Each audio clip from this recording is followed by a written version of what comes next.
Once upon a time, there lived a young woman whose name was Teju. She was only 22 years old. However, she was convinced that she had everything in life all figured out. No matter how many times her mother warned her about the dangers of the city, Teju never listened to her. Rather, she went on to do the things that her mother had warned her about. Teju believed that she was an adult, capable of making her own decisions. Although this was true to an extent, Teju had a way of making careless decisions that got her into so much trouble. One Friday evening, whilst her mother was preparing dinner in the kitchen, Teju received a text message from her friend Ai about a big party which was happening that night. It was a very big party where the high and mighty in the state would all be in attendance, and Teju could not miss such a party. She rushed into her room and slipped into a short dress, not caring that the party was at night. Her mother had warned her severally not to go out at night, but Teju, being the stubborn girl that she was, paid no mind to her mother's warnings. She snuck out of the house, trying to avoid any form of confrontation with her mother. Her friend Ai called her repeatedly on the phone, revealing that the party was about to begin, and Teju, filled with so much tension, decided to grab a taxi by the roadside. She could not miss out on this party, knowing the caliber of people that would be in attendance. So she got into the taxi and headed straight for the venue. A few minutes later, Teju realized that the driver was going in a different direction. She tried to get his attention, but the driver ignored her completely and began to accelerate at a ridiculous speed. Teju screamed out at the top of her voice, calling for help, but the driver increased the volume of his music. Teju watched as the blaring music drowned out her cries. Her heart pounded in her chest as she reached out for her phone to make a call, but before she could dial a number, the driver reached back and snatched the phone from her hands. "Sit still and don't make a sound," the driver said out angrily, his voice sending chills down her spine. Teju's stomach clenched in fear as she watched her life flash before her eyes. She realized in that moment that she had made the worst mistake of her life. Her mother's warnings echoed in her mind, but stubbornness had pushed her into the trouble that she now found herself. Teju looked out of the window and noticed that they were on a very lonely road. Panic surged through her veins as she pushed open the car door and jumped out of the car, hitting the ground hard as she rolled over the rough gravel, pain shooting through her entire body. The moment she stopped rolling, she forced herself up, despite the stinging pain in her knees and elbows. Her short dress was torn, and blood trickled down her leg as she limped her way down the road. The driver slammed on the brakes of his car and cursed loudly. Teju did not wait to see what he would do next. She picked herself up from the ground and began to run as fast as her legs could carry her. After a few minutes, she ran into a young woman who stopped her car to give her a lift.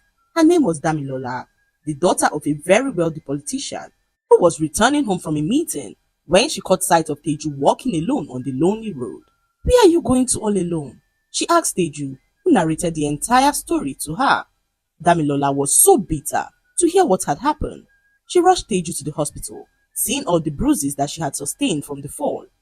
At the hospital, Teju was treated for her injuries, and Damilola stayed by her side the entire time.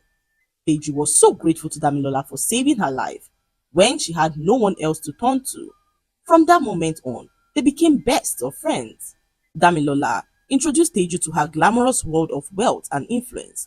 She took her to exclusive parties, introduced her to rich and powerful people, and showered her with expensive gifts. Teju was in awe of Damilola's lifestyle and desperately wanted to belong. However, her mother was not pleased. "I don't like that girl," her mother said one evening as Teju got ready for another outing. "There's something about her that doesn't sit right with me. Stay away from her," she said to Teju, who scoffed. "Mama, you always find a way to hate on my friends. Just because you've never been around real power in your life does not mean that you should sabotage my own chances. Damilola is the only bridge that we have to actual wealth, and instead of your usual bitterness, you should be thanking her for this privilege," Teju said to her mother, whose heart shattered at her daughter's words, but she swallowed her pain in silence. All she could do was lift her eyes to the heavens and pray. Pray that Teju would not have to bleed before learning the truth. Days passed, and Damilola invited Teju to her house. It was a grand mansion, bigger than anything that Teju had ever seen in her life. Wow! Teju gasped, taking in the marble floors, the gold-trimmed furniture, and sparkling chandeliers.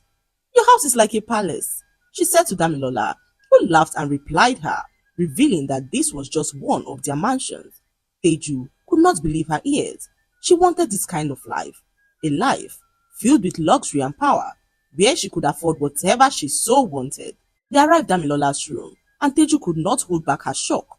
Damilola had hundreds of wigs lined up in her bedroom, expensive wigs that Teju could only dream of owning. Damilola reached out for one of the wigs and presented it to Teju, whose eyes widened in disbelief as she held the wig in her hands. It was the most beautiful thing she had ever seen, soft, silky, and luxurious. Damilola convinced her to try it on, and Teju slipped the wig onto her head excitedly. She looked at herself in the mirror and could not believe how beautiful she looked. Teju, in that moment, could not help but imagine how beautiful life would be in Damilola's shoes. She turned back to look at Damilola, who informed her that the wig was now hers. It's all yours, Teju, she said to Teju, who froze in shock, realizing how expensive the wig was. Teju had never received such an expensive gift before. She wanted to refuse it, but Damilola insisted that she keeps it. Hours later, Teju arrived home with the wig in her hand. Her mother, on sighting it, asked where she got the wig from, and Teju revealed that it was a gift from Damilola. Teju's mother was so furious to hear this. Her best friend Kemi tried to calm her down, but Teju's mother yelled angrily at Teju, demanding that the wig be returned. But Teju ignored her mother and walked into her room, shutting the door behind her.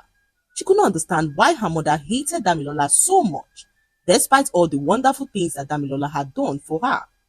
That night, Teju went to bed with a smile on her face. She had never felt so important before.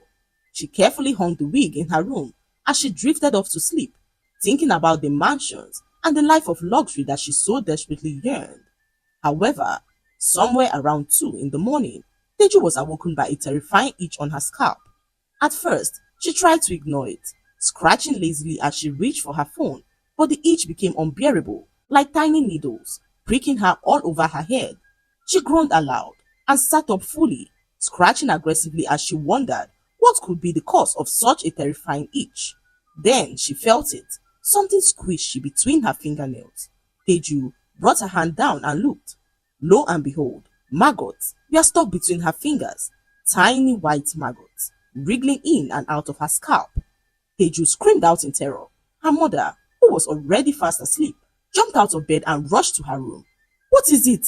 She asked Teju, whose hand shook in terror as she pointed at her hair. Her mother gasped as she saw the maggots crawling through her daughter's scalp.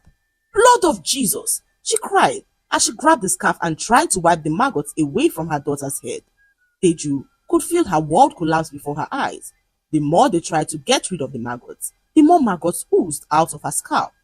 Her mother screamed out for help, and soon neighbors gathered, watching in horror as Teju pleaded for someone to save her. She was rushed to several hospitals, but there was no medical explanation for her condition. Nothing they did was able to kill or stop the maggots from growing. Her once beautiful face became swollen and her eyes were bloodshot from sleepless nights. Teju's mother, overwhelmed with grief and desperation, finally decided to take a bold step. We are going to church, she said firmly to Teju. Thank you for watching this video. Watch out for part 2. Bye for now.